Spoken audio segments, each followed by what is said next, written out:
김건희 여사의 도이치모터스 주가 조작 혐의의 실체가 드러나고 있습니다.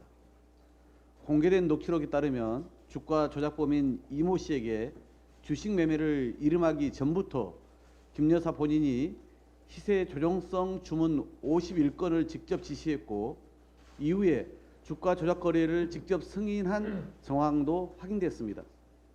지난 대선 기간 위탁 관리를 맡겼을 뿐이고 이모 씨가 임의로 거래했다고 해명한 윤석열 대통령 또한 허위사실 공표 혐의에서 자유롭지 못합니다. 하지만 대통령실은 날조 허위 주장도 부족해 검찰이 명확하게 어떤 결론을 내렸나라며 무혐의를 압박하는 수사 가이드라인도 제시했습니다. 이런 노골적 압박 때문에 그동안 대한민국 검찰과 경찰이 윤석열 대통령 내외와 가족이 연루된 의혹들에 대해 줄줄이 무혐의 처분을 내린 겁니까? 학력 위조, 논문 표절 등 명백한 정황과 증거가 있음에도 김건희 여사를 둘러싼 수사가 무혐의 처리되면서 국민적 공분이 들끓고 있습니다. 국민 의혹이 증폭된 만큼 살아있는 권력도 엄정하게 수사해야 합니다. 주가 조작 혐의 공소시효가 4개월도 채 남지 않았습니다. 더 이상 시간만 끌려고 하지 말고 성역 없는 진실을 신속히 밝히기 바랍니다. 오늘 이원석 검찰총장 후보자의 인사청문회도 열리는 만큼 차기 검찰총장이 국민에 충성할지 권력에 충성할지 면밀히 검증하겠습니다. 그럼에도 수사당국이 계속해서 지체시키면서 봐주기로 일관한다면 민주당은 국민의 공분을 모아 특검을 추진할 수밖에 없음을 분명히 밝혀둡니다.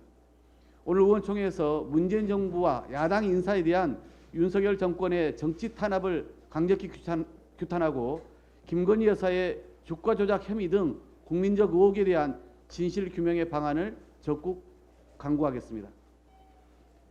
국회가 시행령 위원 사유에 대한 의견서를 제출하고 수차례에 걸쳐 시행령의 불법성을 지적했지만 법무부는 그야말로 소기의 경일기로 일관하고 있습니다. 법무부는 국회와 소통하려는 최소한의 노력도 하지 않았습니다.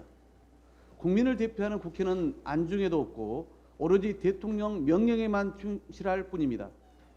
검찰의 수사권 축소는 그동안 검찰이 수사를 핑계로 국민의 인권을 짓밟아온 역사적 사실에 기인한 것입니다. 수사권과 기소권 분리는 검찰총장 당시 윤석열 대통령도 찬성했습니다.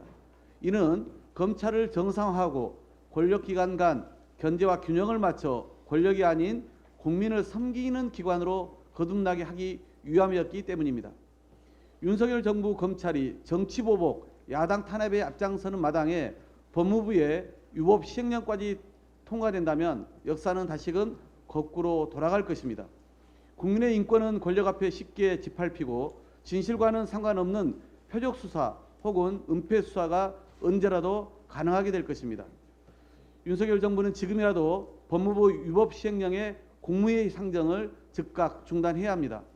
시행령 통치는 민주주의를 부정하고 법치주의를 패싱하며 윤석열 대통령이 그토록 강조하는 국민의 자유마저 빼앗는 초법적 행위입니다. 지금 우리 정부의 우선순위는 오로지 경제와 민생이어야 합니다. 국민 삶은 제대로 돌보지도 못하면서 검찰의 무한 권력만 되찾겠다는 윤석열 정부의 아집은 국민에 대한 배신 행위입니다. 그럼에도 내일 국무회의에서 검사의 권한을 오히려 넓히는 위법 시행령을 결코 의결한다면 민주주의 역사와 국민은 결코 용서치 않을 것입니다.